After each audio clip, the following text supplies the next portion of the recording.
Hey folks, I know I am just an old guy telling stories, but please leave a like and subscribe before we start. Let's enjoy in today's stories. Before I dive into today's stories, I want to say, disclaimer. The content presented in the video is purely for entertainment purposes only. The theories and stories discussed in this video are speculative and are not supported by any evidence or proof. Viewer discretion is advised.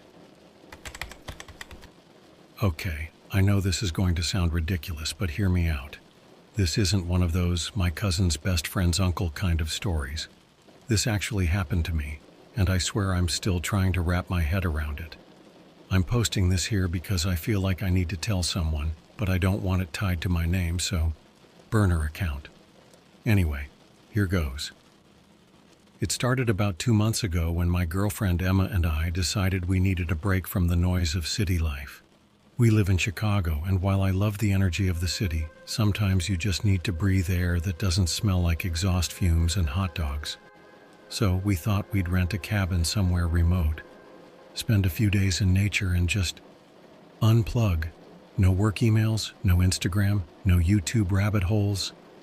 Just us, a few books, maybe a puzzle or two, and a couple of bottles of wine. Sounds nice, right? Well, that's where I made the first mistake. I'd been hearing about the dark web for years, the Tor browser, those creepy .onion links, the forums where you can supposedly buy fake IDs or hire hitmen or whatever. Honestly, I never had any interest in it. It always seemed like one of those, I'm going to jail if I even click on this kind of things. But then I saw this Reddit thread.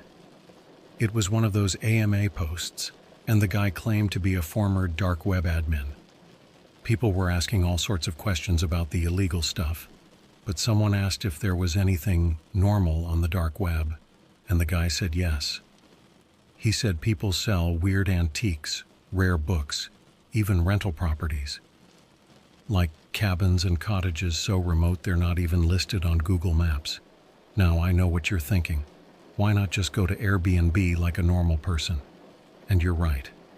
I probably should have. But something about the idea of renting a place that was off the grid, like really off the grid, just sounded cool.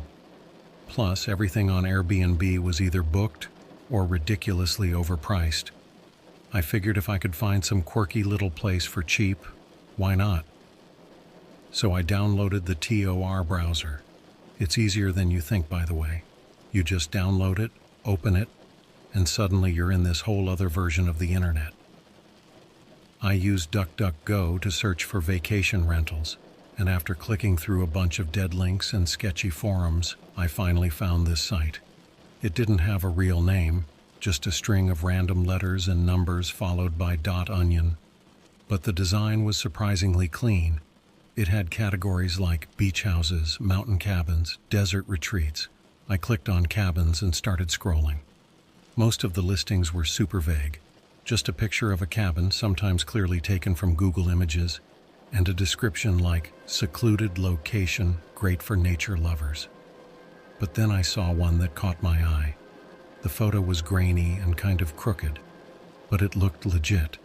A small wooden cabin surrounded by trees, with a porch swing and a fire pit out front. The description read, rustic cabin deep in the woods, no neighbors for miles, perfect for couples or solo retreats. $200 for 3 nights. It even had a contact email, something like cabinretreat7@redacted.onion. I showed it to Emma, and she was hesitant at first. Isn't the dark web like super illegal? She asked. Only if you're buying like drugs or something, I said. This is just a rental. She rolled her eyes, but eventually agreed. Fine, but if we get murdered, it's your fault. I sent an email to the address, and within an hour, I got a response. The person on the other end didn't ask any weird questions, just for my name, which I fake-typed, the dates we wanted to stay, and confirmation of the $200 payment in Bitcoin. Luckily, I already had a Coinbase account, so I transferred the money, and they sent me back the address and a code to unlock the front door. The address was in some tiny town in Michigan that I'd never heard of, something like Pine Ridge or Cedar Creek, I can't remember. Google Maps couldn't pinpoint the exact location, but it got me close. The direction said to follow a dirt road off the main highway for about 6 miles until I saw a mailbox painted bright red. The cabin would be down a smaller path on the right. Emma and I packed up the car, just the basics. Clothes, snacks, her Kindle, my laptop, in case we got bored, and a couple of board games. We even stopped at a McDonald's drive-thru on the way for some road trip fuel. The drive took about 6 hours, but it was kind of fun. We blasted 90s throwback playlists and made dumb bets about what kind of weird stuff we'd find at this cabin. When we finally got to the dirt road, it was exactly as described. Long, winding, and absolutely desolate. No houses, no gas stations, nothing. Just trees on both sides, their branches forming a kind of canopy overhead. We passed the red mailbox around sunset, and I turned onto the smaller path. It was even rougher than the dirt road, and my car, a beat-up Honda Civic, was not happy about it. By the time we pulled up to the cabin, it was nearly dark. The cabin looked exactly like the picture, small, rustic, and kind of charming in a rundown way. There was a porch swing, just like in the photo, and a pile of firewood stacked against the side of the house. I parked the car and grabbed our bags while Emma punched in the code for the door. "Wow, this is cozy," she said as we stepped inside. The interior was simple, a small living room with a worn-out couch and a wood-burning stove, a tiny kitchen with mismatched cabinets, and a single bedroom with a queen-sized bed. The only light came from these old-fashioned kerosene lamps, which gave the place a warm, flickering glow. It wasn't exactly 5-star accommodations, but it had its charm. We spent the first night settling in, making a small fire in the stove and playing a couple of rounds of Uno. It was nice, honestly. Quiet, peaceful, exactly what we needed. But then, around midnight, something weird happened. I was in the kitchen washing out my coffee mug when I noticed something strange about the floorboards. One of them, near the far corner, looked different, like it had been pried up and put back down. "Hey, come look at this," I said, pointing it out to her. "Maybe it's just warped from the moisture," she said, but she didn't sound convinced. I bent down and tried to lift the board, but it wouldn't budge. It was nailed down tight. Still, something about it stuck in my brain. It felt off. Emma shrugged it off and went to bed, but I couldn't stop staring at that spot. Eventually, I grabbed a knife from the kitchen and started prying at the edges. It took a while, but the board finally came loose, and underneath was a dark hole. A ladder led down into what looked like a basement. Emma?" I called out. She came back into the room looking half asleep. "What is it?" she asked. I pointed to the hole. "There's a basement." She groaned. "Cool, don't go down there, or you're sleeping on the porch." I laughed it off, but after she went back to bed, I couldn't stop myself. I had to know what was down there. So I grabbed one of the kerosene lamps, lowered myself onto the ladder, and climbed down. That's when I saw her. Sitting in a wheelchair in the middle of the basement was an old woman. Her skin was pale, almost gray, and her hair was a tangled mess of white. She was just sitting there staring at me with these cloudy blue eyes.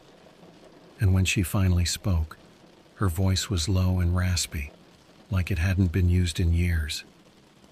"You are here after so long," she said. "Now I can finally finish the ritual. And that's where I'll leave this for now. I know. I'm the idiot who climbed into the creepy basement. But trust me, what happened next was way worse than you think. I'll write up the rest soon. Let me know if anyone's interested."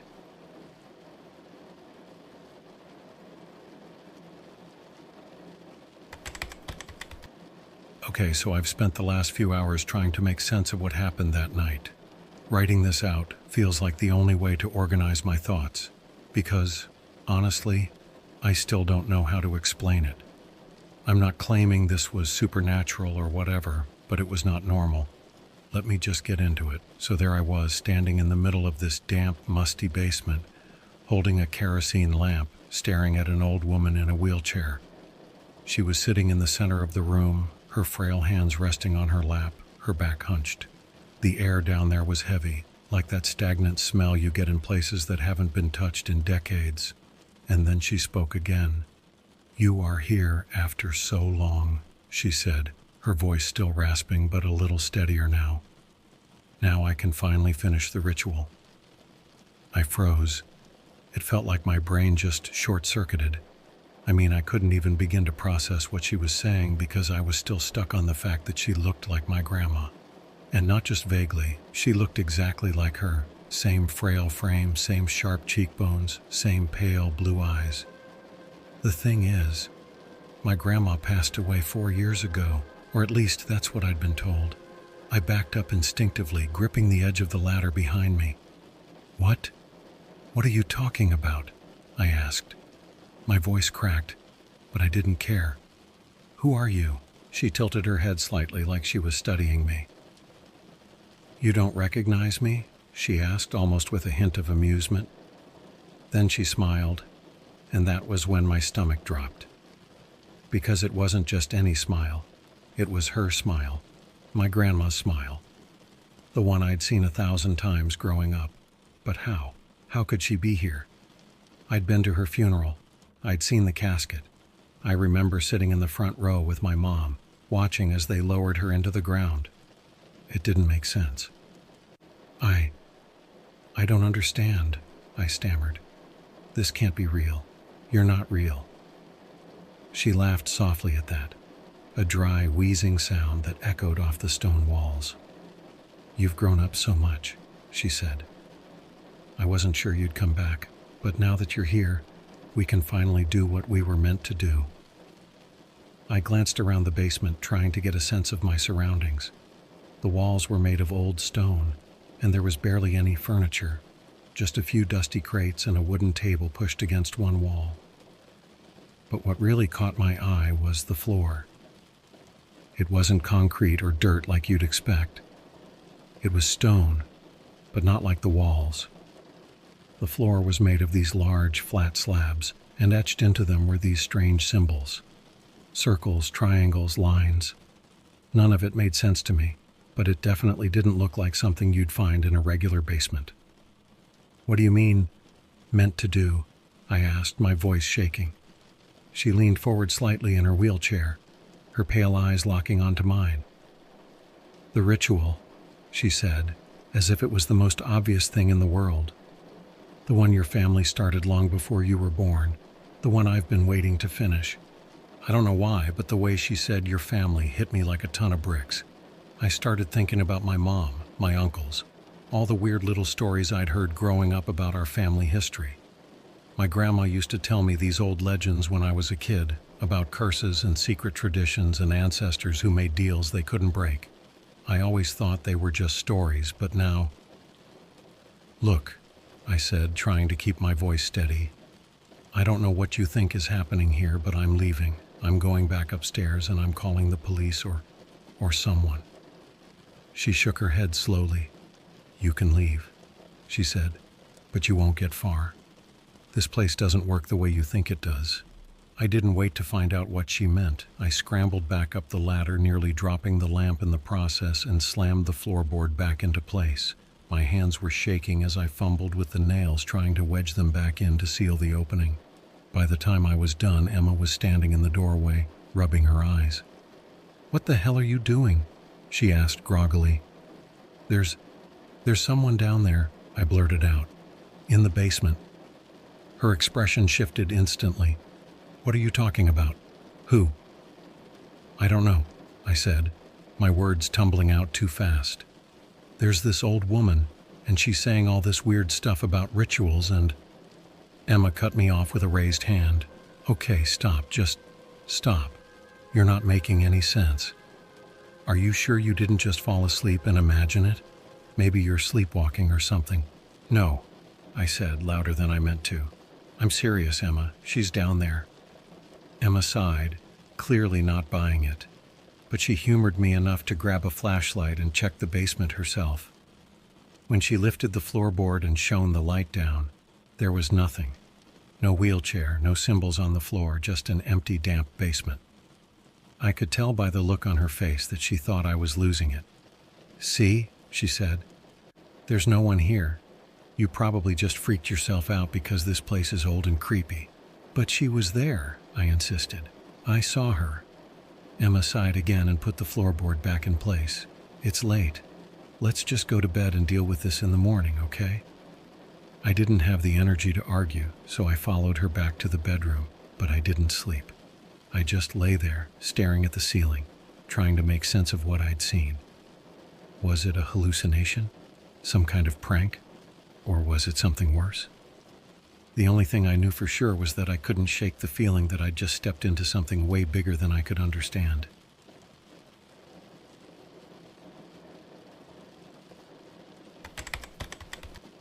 The next morning, Emma wasn't shy about letting me know how ridiculous she thought I sounded. "You seriously think there's a ghost grandma living in the basement?" she asked over a cup of instant coffee. "Do you even hear yourself?" "It's not just that," I said, trying to explain without sounding insane. "She looked exactly like my grandma. I'm not saying it's a ghost, but there's something going on. I can't explain it." Emma rolled her eyes. "All right, so let's say it's her, your grandma. Who's supposed to be dead? Why is she hanging out in some random cabin in Michigan?" "I don't know," I shot back, frustration bubbling up. "But she knew things about our family. She said there was some kind of ritual that got her attention." Emma put down her coffee and frowned. "What kind of ritual?" "I don't know," I admitted. She didn't explain. But there were these symbols on the floor in the basement, like carvings or something. They looked old. Emma leaned back in her chair, considering this. "Okay, so maybe someone set this up to mess with you. Like, what if this cabin owner somehow knows your family history? They could have hired an actress or something to freak you out." "On the dark web?" I asked, raising an eyebrow. "You think someone went through all this effort just to pull a prank on two random people who rented their cabin? That doesn't make any sense." Emma sighed and rubbed her temples. "Fine. So what do you want to do? Pack up and leave, or do you actually want to figure out what's going on?" That was the thing. I didn't know. Every rational part of me was screaming to leave. To get back in the car, drive 6 hours home, and never think about this cabin again. But there was another part of me, a stubborn, stupid part, that felt like I couldn't leave without getting some answers. If this really was connected to my family, I needed to know. "We'll stay," I said finally. "One more day, but I'm going to do some digging." Emma shook her head but didn't argue. "Fine, but if this turns into some Blair Witch situation, I'm blaming you." The first thing I did was call my mom. I didn't want to tell her everything, especially not over the phone, but I figured she might know something about the cabin or the symbols I saw. "Hey, Mom," I said when she picked up. "Quick question for you. Did Grandma ever mention anything about a cabin in Michigan?" She hesitated. "Michigan? No, not that I remember." "Why?" I could hear the familiar clinking of her bracelets as she moved around on the other end of the line, probably washing dishes. Emma and I rented this cabin, and it's kind of weird. It got me thinking about those stories Grandma used to tell. You know, about the family traditions and all that." My mom laughed softly. "Oh, those. She was always into that folklore stuff. Most of it was nonsense, you know that." "Yeah, but..." I paused, not sure how much to say. "Did she ever talk about, like, rituals?" That made her laugh again, but it was more nervous this time. "Well, sure. She had all kinds of superstitions. She used to say our family had some kind of, I don't know, connection to the old ways, whatever that means. She said her grandmother, your great-great-grandmother, was part of some group that practiced the old traditions. But I always assumed she was just telling stories." "Did she ever say what the traditions were?" I pressed. "No," my mom said. "Just vague stuff about nature and balance and, I don't know, rituals to keep things in order. Honestly, I never paid much attention. Why are you asking about this anyway? I hesitated again. No reason, just curious. We hung up a few minutes later, but I couldn't stop thinking about what she'd said. The old ways. Traditions to keep things in order. It sounded crazy, but what if there was some truth to it? What if my family really had been part of something bigger? A tradition or a belief system that had been passed down for generations? And what if this cabin was somehow connected to it? Emma and I spent the rest of the morning exploring the property. The cabin itself was small, but the surrounding woods seemed endless. We found an overgrown path that led to a clearing with a crumbling stone circle in the middle. It looked like it could have been some kind of fire pit, but it was weirdly elaborate, like something you'd see in a historical site. "This place gets weirder by the minute," Emma muttered, kicking at one of the stones. "I swear if a cult shows up, I'm out of here." I laughed nervously, but her words hit a little too close to home. The symbols in the basement, the stone circle, the stories my grandma used to tell. It all felt like pieces of a puzzle, but I didn't have enough to see the full picture. That night, after we ate dinner, cold sandwiches and chips, hardly gourmet, I decided to take another look at the basement. Emma refused to come with me, so I grabbed the flashlight and went down alone. The space looked just as empty as before. No wheelchair, no old woman, no carvings on the floor. But I noticed something I hadn't seen the night before, a small wooden box tucked into the corner under a pile of dusty rags. It was about the size of a shoebox, and when I picked it up, it felt heavier than I expected. I brought it upstairs and set it on the kitchen table. Emma watched me from across the room, clearly unimpressed. "What is that? Some kind of treasure chest?" "I don't know," I admitted, "but it feels important." The box was locked, but the wood was old and brittle. With a little effort, I managed to pry it open. Inside was a bundle of papers, yellowed with age, and a small brass key. The papers were handwritten, covered in neat, looping cursive that reminded me of my grandma's handwriting. Most of it was hard to read. It looked like a journal or a collection of notes. But one word jumped out at me immediately. Ritual. "What does it say?" Emma asked, leaning over my shoulder. I scanned the first page, my heart pounding. "It's instructions," I said slowly, "for some kind of ritual." Emma groaned. "Oh, come on, this is ridiculous." "No, listen," I said, pointing to one of the lines. "It says something about calling forth the old blood and restoring balance. And look, there's a drawing of those symbols I saw in the basement." Emma didn't look convinced, but I couldn't shake the feeling that this was important. The more I read, the more I realized this wasn't just some random journal. It was a record of my family's history, our connection to this place, and to whatever tradition my grandma had been talking about. That's when I found the last page. It was short, just a single line written in bold, jagged letters. "It must be finished."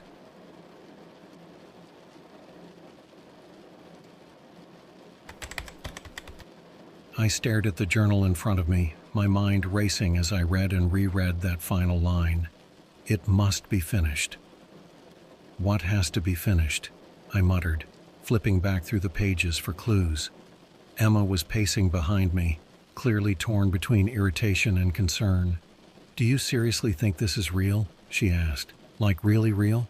Because it sounds like something out of one of those bad Netflix horror movies."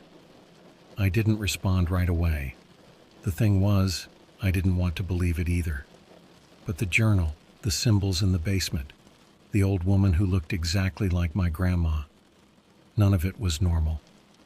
And the more I pieced together from the journal, the more it felt like this wasn't just some coincidence. The journal wasn't long, maybe 10 or 15 pages, but it was dense with cryptic notes and diagrams. From what I could understand, it was written by someone in my family, maybe even my grandma herself, and it explained everything. It turned out the ritual wasn't just some harmless tradition. It was a deal my grandma had made decades ago with someone that the journal only referred to as the Watcher. I know it sounds ridiculous, but the way it was described, it didn't feel like some made-up story. According to the journal, the deal was supposed to protect the family and bring prosperity to future generations. The price? A soul. Specifically, a soul from someone in the family. I felt a cold sweat forming on the back of my neck as I read that part. A soul? What did that even mean? Did she actually give someone's soul away? And to who or what? Emma stopped pacing and leaned over the table, pointing to the page I was reading. Wait, hold on, she said. Are you saying your grandma sold someone's soul, like to a demon or something? I don't know, I admitted. It doesn't use the word demon. It just calls it the Watcher. But yeah, that's what it sounds like. Emma let out a sharp laugh, but it was more nervous than anything. Okay, that's insane. Your grandma wasn't some dark wizard or whatever. She was a sweet old lady who baked cookies and told you bedtime stories. That's what I thought too, I said, flipping through the journal again. But look at this. I pointed to a section near the middle where the writing got messier, almost frantic. It described how the deal was supposed to work. The family would reap the benefits of the Watcher's favor. Good fortune, protection from harm, all that. But only if they held up their end of the bargain. The ritual had to be performed every so often, every few decades from what I could tell, and if it wasn't completed, the deal would collapse. And here's the kicker. The journal made it clear that the soul required for the ritual had to come from someone who was willing. Willing? Emma said, reading over my shoulder. What does that even mean? Who in their right mind would agree to something like that? I shook my head, still trying to process it. I don't know, maybe they didn't know what they were agreeing to. Or maybe they were tricked, Emma suggested. Like, what if your grandma didn't tell them the whole truth? That thought hit me like a punch to the gut. My grandma had always been this loving, kind person in my eyes. But if this journal was real, if she'd really made a deal with something as horrifying as the Watcher, then how much of her life had been a lie? How much of our lives had been shaped by this deal without us even knowing? We spent the rest of the day poring over the journal, trying to piece together the timeline. From what we could tell, my grandma had made the deal sometime in the 1940s or 50s when she was still young. She must have performed the ritual at least once, probably when my mom was a child, but then something happened. Either she stopped or she wasn't able to finish it the last time. That's why she was still here, or more specifically why something that looked like her was still here. Okay, Emma said, setting the journal down with a frustrated sigh. Let's say all of this is true. What happens if the ritual doesn't get finished? Does it even say? I flipped to the final page again, where the writing got even more chaotic. There was a lot of stuff about unleashing chaos and breaking the balance, but most of it didn't make sense. Then I found a line that stopped me cold. Without completion, the Watcher will take back its gifts and claim what is owed. I read it out loud and Emma's face went pale. Claim what is owed, she repeated. That sounds bad. Yeah, I said quietly. It does. That night I couldn't sleep. Emma had already crashed on the couch, exhausted from all the back and forth over whether we should stay or leave. I sat at the kitchen table, staring at the journal and the brass key that had been tucked inside. The key didn't seem to fit anything in the cabin, and I couldn't figure out what it was for. But something about it felt important, like it was a piece of the puzzle I hadn't figured out yet. Around midnight, I heard it again. That voice. You're almost ready, it said, low and raspy, coming from somewhere near the floor. I looked down and saw the same loose floorboard, the one leading to the basement. The voice continued, calm but insistent. The Watcher is waiting. I didn't respond. I just sat there, frozen, listening as the voice faded into silence. The journal's final words echoed in my mind. It must be finished. The next morning I made a decision. I told Emma we were leaving. Finally, she said, relieved. This place is bad vibe central.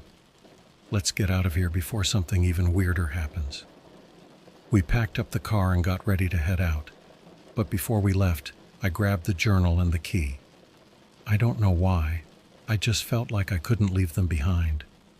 Something about this whole situation felt unfinished, like I'd barely scratched the surface of whatever my grandma had been involved in. As we pulled out of the driveway and back onto the dirt road, I couldn't help but glance in the rearview mirror. For a split second, I thought I saw her, my grandma, or whatever she'd become, standing on the porch, watching us leave. But when I blinked, she was gone.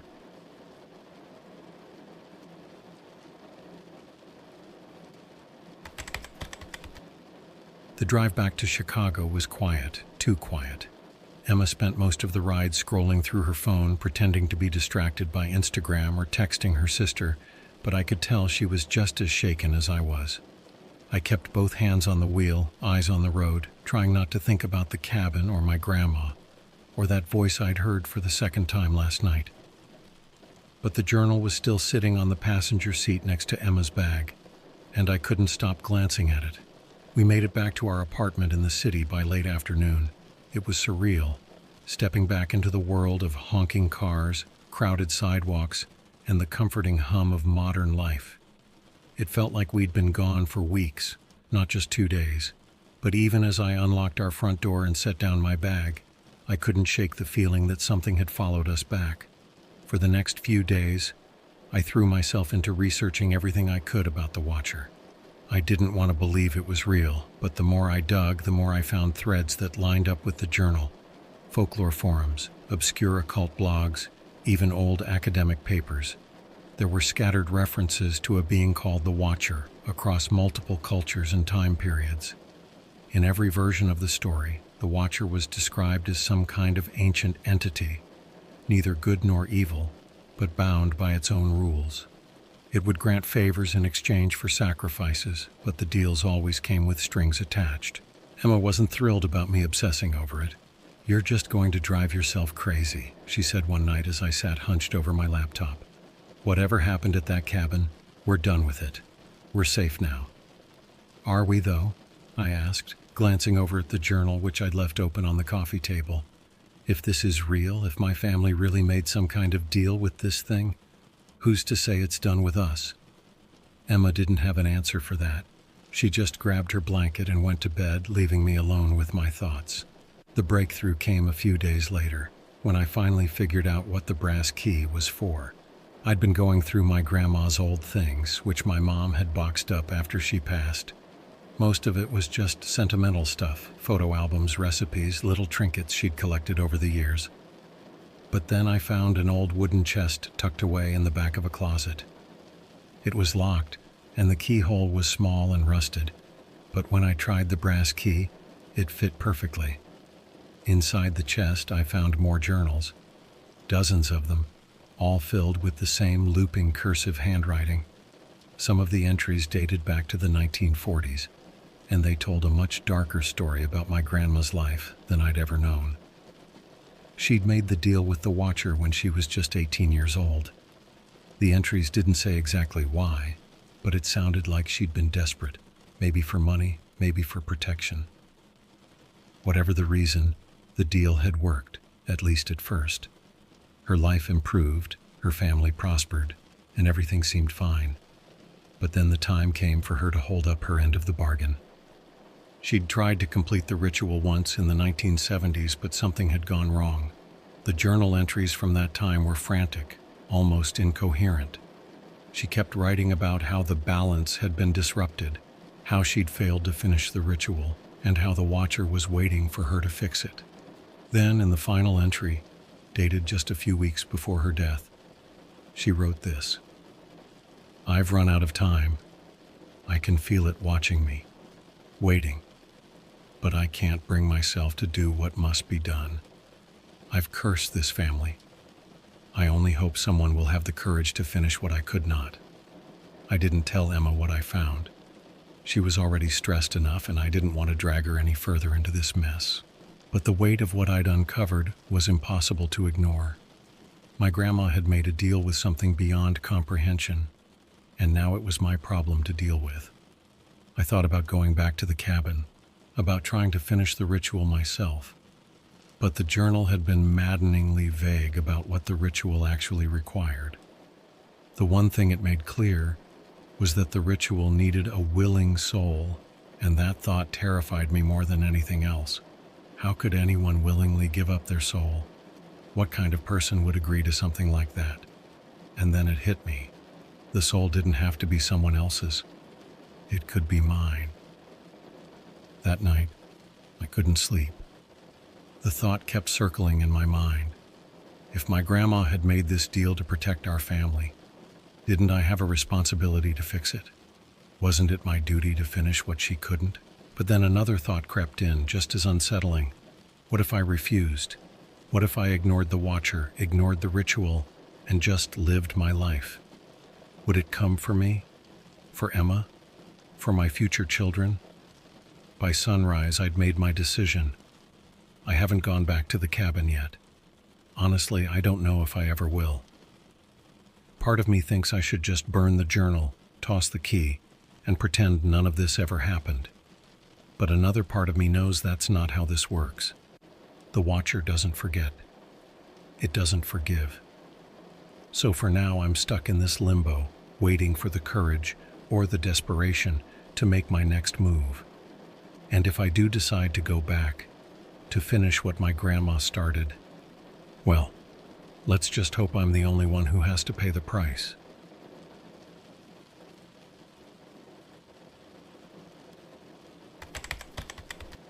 Alright, so here's a weird story that's been sitting in the back of my head for months now. I wasn't sure if I'd ever share it, but the more I think about it, the more I feel like I need to. I'm not exactly proud of what happened. If anything, it was one of the dumbest things I've ever done.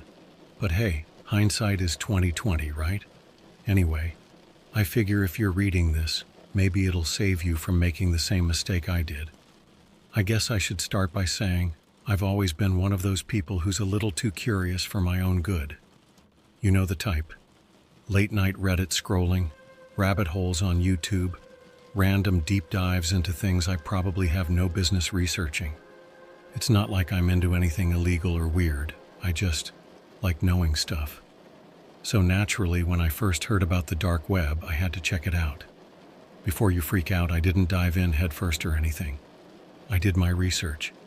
I downloaded the Tor browser, set up a VPN, I'm not completely reckless, and spent hours reading about what to expect. Most of it was pretty boring, honestly. People like to make the dark web sound like some crazy underworld full of assassins and secret government files, but the reality is it's mostly scams, weird forums, and sketchy online marketplaces. Still, it fascinated me. I wasn't there to buy anything. I just wanted to see it for myself. That's when I stumbled across the post. It was on a forum buried deep in a .onion site. The title caught my eye immediately. $2,000 for a simple task. No questions asked. I mean, come on. Who wouldn't click on that?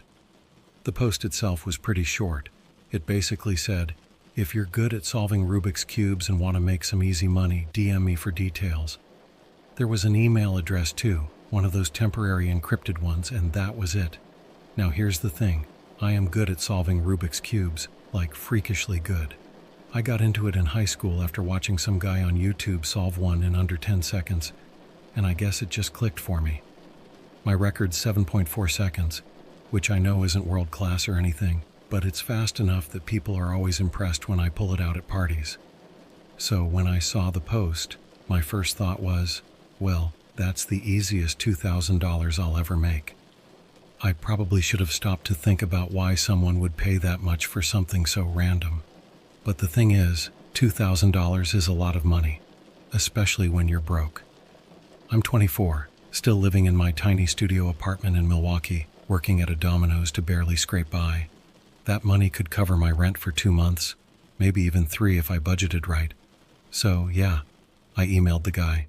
He replied almost immediately. His message was short and to the point.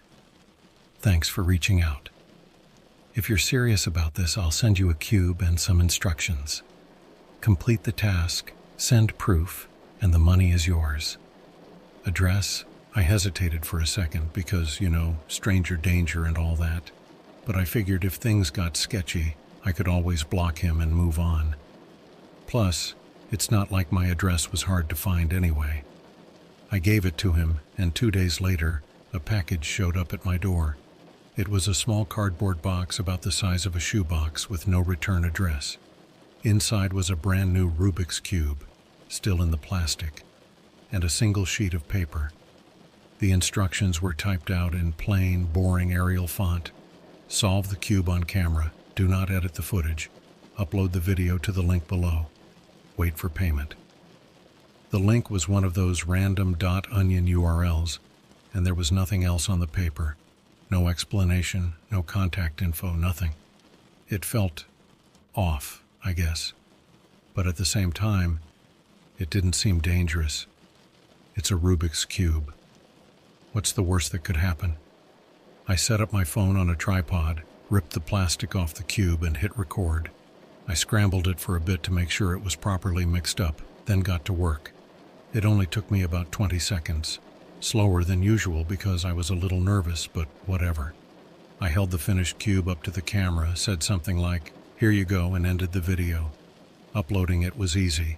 The link led to a plain black web page with a single upload button, and once I hit submit, a little confirmation message popped up. "Thank you. Payment will be processed shortly." I remember sitting there for a second, feeling a weird mix of relief and excitement. It was done. I just made $2,000 in less than 30 minutes. Well, almost. I still had to wait for the payment to come through, but I didn't see any reason why it wouldn't. The guy seemed legit, at least as far as people on the dark web go. The money hit my PayPal account the next day. $2,000. Clean. No weird deductions, no hidden fees, just a straight deposit from some random username I didn't recognize. I was ecstatic. I called my best friend Matt and told him the whole story, minus the dark web part, because I knew he'd freak out. He couldn't believe it. "Dude, that's insane," he said. "You seriously got paid for solving a Rubik's Cube?" "Yup," I replied, grinning like an idiot. "Easiest money I've ever made." At the time, I thought that was the end of it. I was wrong.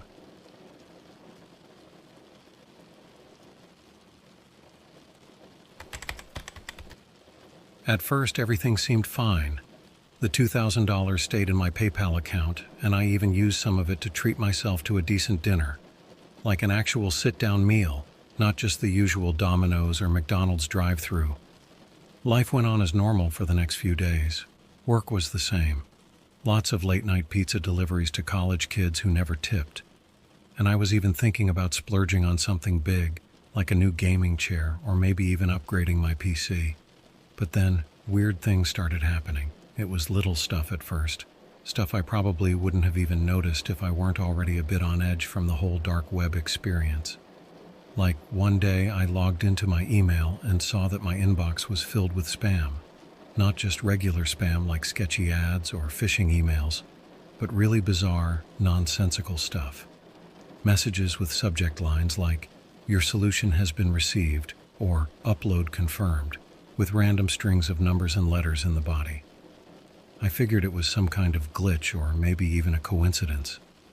After all, I'd used a burner email to contact the Rubik's Cube guy, so it's not like my personal info should have been compromised.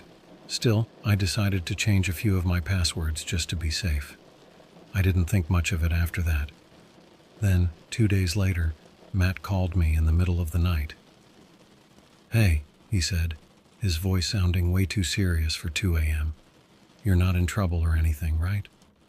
I sat up in bed, confused. "What? Number? Why would you ask that?" "Because I just got a notification about you, on Reddit, some random subreddit I've never even heard of.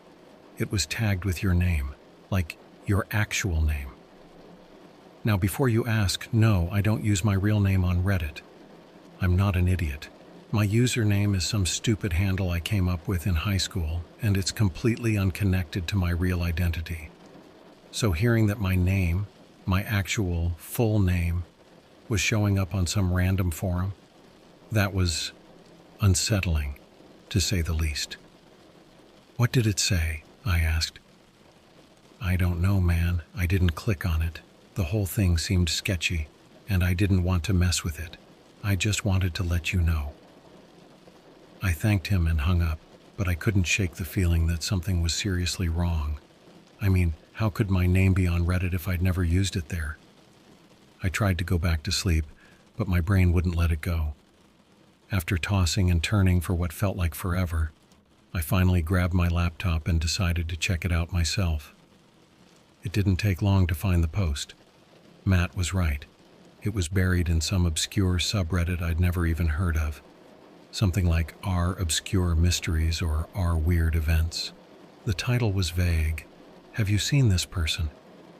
And sure enough, when I clicked on it, there was my name, spelled out perfectly in big bold letters. Underneath the post, someone had uploaded a screenshot of the Rubik's Cube video I'd recorded. Not the whole video, just a single frame where I was holding up the solved cube and looking straight into the camera. I froze. This wasn't some anonymous forum post. This was me, my face, my name, all out there for random strangers to see. And worse, the post didn't include any context. No explanation, no comments from the original poster, nothing. It was just there, like an open invitation for people to start digging into my life. I did what any sane person would do. I deleted my entire Reddit account, every comment, every upvote, everything. I figured if someone was trying to mess with me, I wasn't going to make it any easier for them. For a while, I thought that would be the end of it. It wasn't. The next day, I got an email from my landlord. "Hey Mark, just a heads up. Someone called the office this morning asking for information about you. I didn't give them anything, but I thought you should know." I stared at the email for a long time, trying to process what he was saying. Who would call my landlord? And why? My rent was paid, and I didn't have any issues with the building, so there was no reason for anyone to be digging into my personal life. I replied, thanking him for the heads up, but deep down, I was starting to freak out. I hadn't done anything wrong, at least nothing illegal. Sure, I'd used the dark web, but that was just out of curiosity. It's not like solving a Rubik's Cube was a crime, right? But then I started thinking about the guy who'd posted the job. I didn't know anything about him, no name, no contact info, nothing. And while the task itself seemed harmless, I realized I'd never actually considered what he wanted the video for. Why would someone pay $2,000 for a solved Rubik's Cube video? What could he possibly do with it? That question kept me up all night. The following morning, I decided to dig a little deeper. I fired up the Tor browser again, not because I wanted to get involved in anything shady, but because I wanted answers. I thought maybe if I could find that original forum post, I could track down the guy who hired me and figure out what his deal was. But when I tried to visit the site, it was gone. I don't mean the post was deleted. I mean the entire site had disappeared. The URL just led to a blank page, like it had never existed in the first place. That's when it hit me. Whoever this guy was, he wasn't some random hobbyist with too much money. He'd planned this. All of it. The post, the payment, the Rubik's Cube, everything. And now I was somehow caught up in whatever he was doing. I told myself I was overthinking it. Maybe the site went down for maintenance, or maybe I just typed in the URL wrong, but deep down, I knew something was off. This wasn't just a simple job. I didn't realize how bad it was until the police showed up at my door.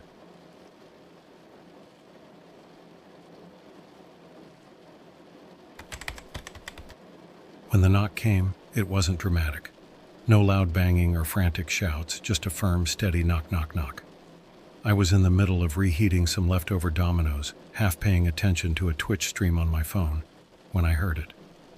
I wasn't expecting anyone, so I figured it was probably a delivery driver at the wrong door, or maybe one of my neighbors needing to borrow something again. I opened the door, and there they were. 2 police officers standing on my doorstep. Now I know what you're thinking. This is the part where I panic, right? But honestly, my first thought was that they were canvassing the neighborhood for some routine thing, a missing person maybe, or some local crime they were investigating. I mean, what could they possibly want with me? "Hi, can I help you?" I asked, doing my best to sound casual. The officer in front, a guy who looked like he'd seen it all, gave me a polite but serious nod. "Are you?" They said my full name. Okay, that threw me off a bit. I mean, sure, I wasn't hiding my identity or anything, but it's still jarring when someone you've never met uses your full name. I nodded slowly. "That's me," I said. "What's this about?" "We just need to ask you a few questions," the second officer said. She was younger, probably mid-30s, and her tone was calm but firm. "Can we come in?" Now here's the thing. I'm not one of those people who knows all the rules about what to do when the police show up. But I've seen enough true crime documentaries to know that letting them into your apartment is usually not a great idea, even if you've done nothing wrong. So, I hesitated, glancing back at the messy state of my living room. What kind of questions?" I asked, stalling. "It's about a video," the older officer said. "We have reason to believe you might have been involved in an incident that we're investigating." That's when it hit me. The video. The Rubik's Cube. I tried to play it cool, but my stomach was doing flips. "A video? I'm not sure I know what you mean." The younger officer reached into her pocket and pulled out a phone. She tapped the screen a few times, then turned it toward me. There it was, the exact same frame from my Rubik's Cube video that had been posted on Reddit. My face frozen mid-smile, holding up the solved cube. "We just need to clarify a few details," she said. At this point, my brain was racing. I couldn't figure out what was happening. The video wasn't illegal. It was literally just me solving a puzzle. So why were the police here? I stepped aside and let them in, mostly because I didn't want my neighbors overhearing the conversation.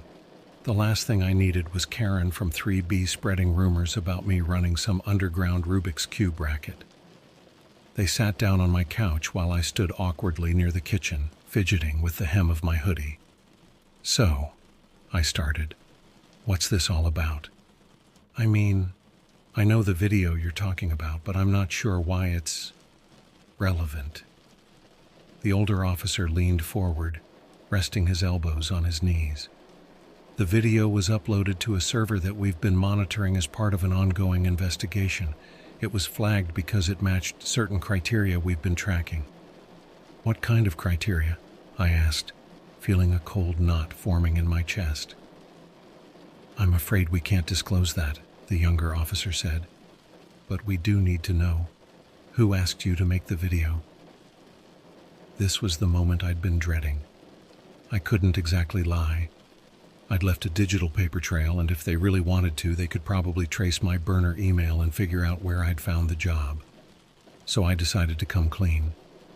"Look, I know this is going to sound weird," I said, "but it was just a random job I found online. Someone was offering $2,000 to solve a Rubik's Cube on camera, so I did it. That's all. I don't know the guy's name or anything about him. He paid me through PayPal, and I haven't heard from him since." The officers exchanged a glance. Not a dramatic one. Just a quick, subtle look, like they'd heard this kind of story before. "You said he paid you?" the older officer asked. "Yeah, $2,000. It's still in my PayPal account if you need proof." "And you never asked what the video was for?" "No," I said, starting to feel defensive. "It was just a puzzle.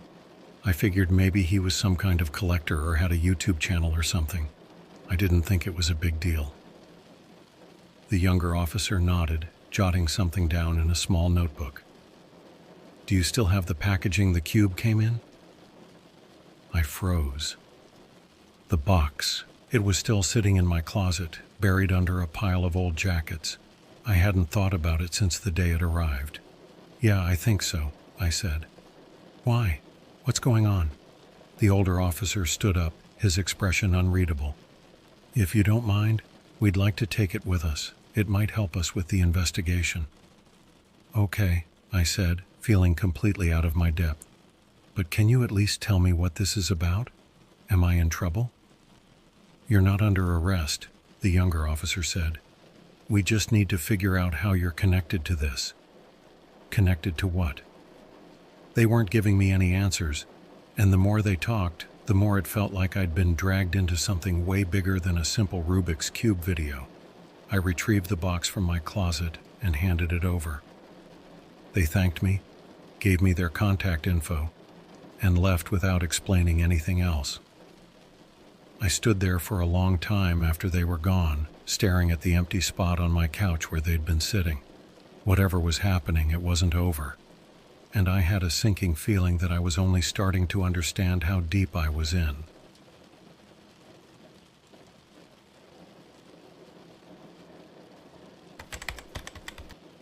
I barely slept that night. I wasn't scared exactly, more like uneasy. It's hard to explain. The police hadn't outright accused me of anything, and they didn't seem overly hostile. But there was this underlying tension to the whole thing that I couldn't shake. I kept replaying the conversation in my head, trying to figure out what I'd missed. What was so special about my Rubik's Cube video that it caught the attention of the police? And why did they want the box? It was just cardboard. I tossed the instructions and packing slip weeks ago, so it wasn't like it contained anything incriminating. At least, I didn't think it did. The next morning, I tried to go about my day like normal. I went to work, dropped off a few pizzas, and scrolled through Twitter during my breaks. But no matter how hard I tried to focus, my mind kept drifting back to the video. I decided to check my PayPal account again, just to make sure the $2,000 was still there. It was, but that's when I noticed something odd. The payment came with a note attached. I hadn't bothered to read it before. Honestly, I didn't even realize you could attach notes to PayPal transactions, but now it stood out like a neon sign. Thank you for your contribution. What contribution? I clicked on the sender's username, hoping it would give me some clue about who this guy was. But the profile was completely empty. No profile picture, no bio, not even a transaction history. It was like the account had been created just for this one payment. I wanted to let it go, but I couldn't. Something didn't sit right with me. Later that night, I decided to do a little more digging. I opened up Tor again, this time with my VPN set to some random European country just in case, and tried searching for anything related to Rubik's Cube video, dark web contributions, or even weird PayPal payments. Most of the results were useless, but after an hour of scrolling, I stumbled across a discussion thread on a dark web forum. The title, Puzzles as Keys. I clicked on it. The thread was short, only a handful of comments, but the gist of it was unsettling. Apparently, there was a trend on certain dark websites where people were using puzzles, actual physical puzzles like Rubik's Cubes, jigsaw puzzles, and lockboxes, as part of some kind of cryptographic system. The idea was that each puzzle contained a hidden code, and solving it unlocked access to something, files, money, or maybe even more sensitive things. I leaned back in my chair, trying to wrap my head around it. Could that be what this was about? Had my Rubik's Cube been some kind of key for something I didn't understand? The thought made my skin crawl. I clicked on one of the comments for more details, but as soon as the page loaded, my screen froze. Then the browser crashed entirely. When I tried to reopen it, the site I'd been on was gone, just like the forum where I'd found the original job post. At that point, I was done messing around with Tor. I shut off my laptop and spent the rest of the night glued to Netflix, trying to distract myself. But the next morning, things got worse. It started with an email, not to my burner account. This time, it went straight to my personal Gmail. The subject line was blank, and the message itself contained only 2 words. Stop searching. No name, no sender info, nothing. Just those 2 words. I stared at the screen, my heart pounding in my chest. This wasn't a coincidence anymore. Someone knew what I was doing. Someone had connected my burner account to my real identity, and now they were trying to scare me into backing off. I deleted the email immediately and tried to convince myself it was a prank. Maybe it was Matt messing with me. He'd always had a twisted sense of humor. But deep down, I knew that wasn't the case. Matt didn't even know about the Rubik's Cube, let alone my involvement with the dark web. I spent the rest of the day in a fog, jumping every time my phone buzzed or I heard a knock at the door. But nothing happened. No more emails, no more cops, just silence. I thought about calling the officers who'd come to my apartment. But what would I even tell them? That I'd gone back on the dark web after they'd left, and now I was spooked because someone sent me a vague email. It sounded ridiculous. So I kept it to myself. That night, I got another call from Matt. "Hey, have you seen the news?" he asked, his voice buzzing with urgency. "No, why?" "There's some crazy stuff going down. Apparently, some hacker group's been leaking private data from government servers. It's all over Twitter. People are saying they're using encrypted videos to spread the files." I froze. "What do you mean, encrypted videos?" "Like, normal-looking videos that actually contain hidden data. They use algorithms or some crap to hide the files so they're impossible to trace." "Why are you asking?" "No reason," I lied. But I knew. The Rubik's Cube video wasn't just some weird job. It was part of something bigger, something I didn't understand. And whether I'd meant to or not, I'd played a role in it. I hung up with Matt and sat there in the dark, replaying everything in my head. The job post, the payment, the Reddit thread, the police visit. It all started to make a sick kind of sense. My video wasn't just a video. It was a piece of a puzzle. And somewhere out there, someone was using it to unlock something they weren't supposed to. I should have felt guilty, but mostly I just felt helpless. What was I supposed to do now?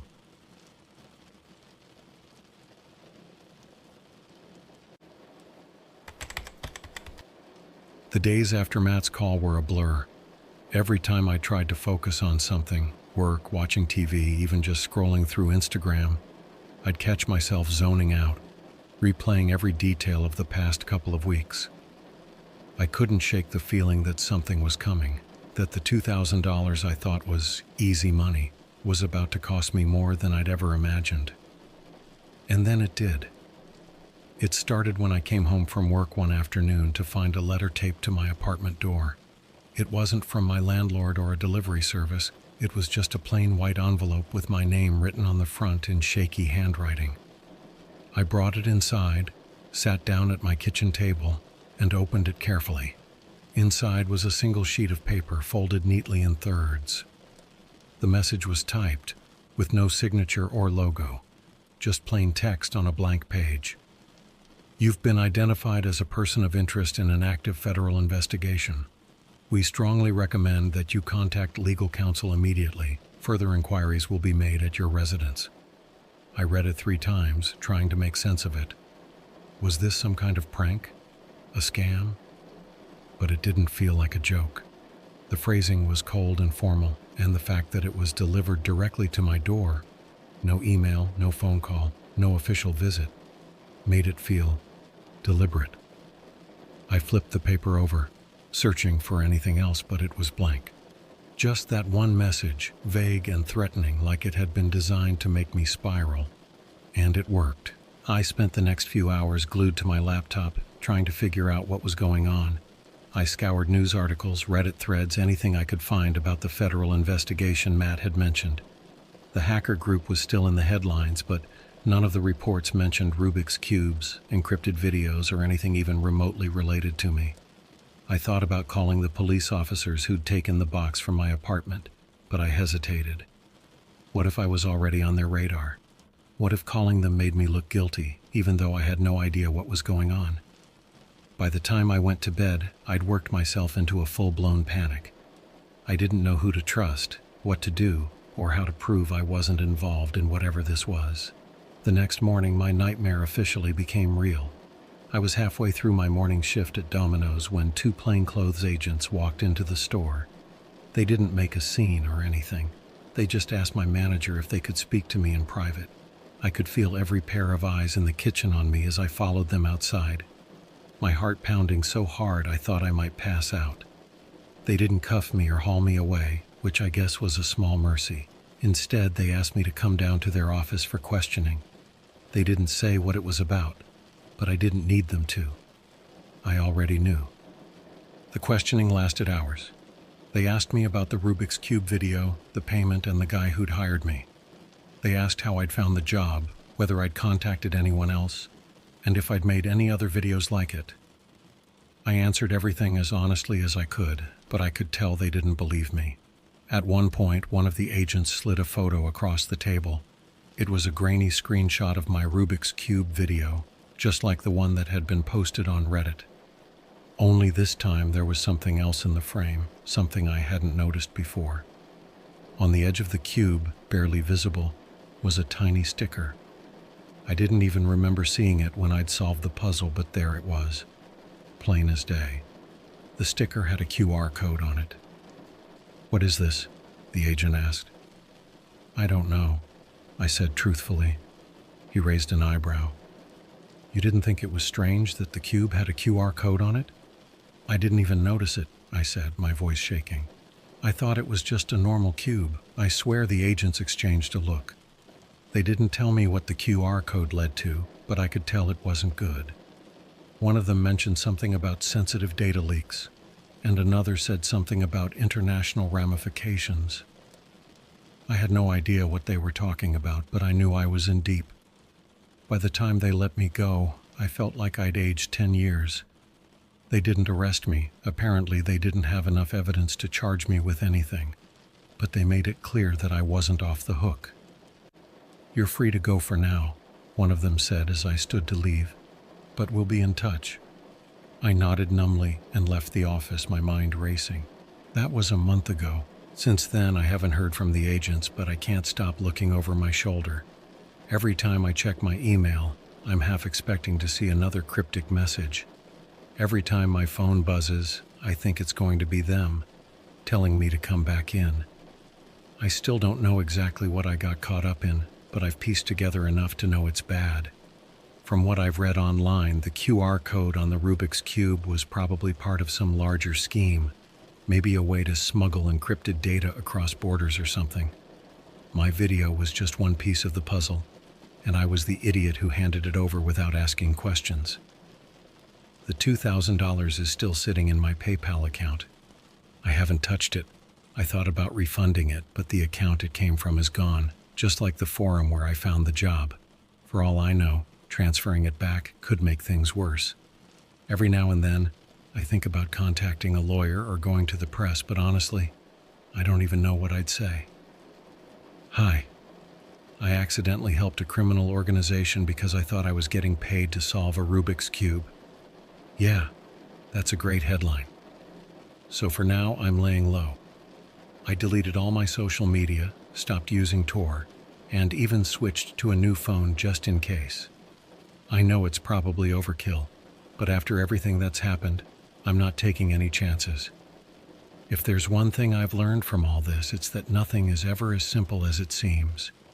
If a job feels too easy, if the money feels too good to be true, it probably is. And if some stranger on the internet offers you $2,000 to solve a Rubik's Cube, run. Just to clarify, I haven't been contacted by the agents again, and I'm trying to move on with my life. I'll keep you updated if anything changes.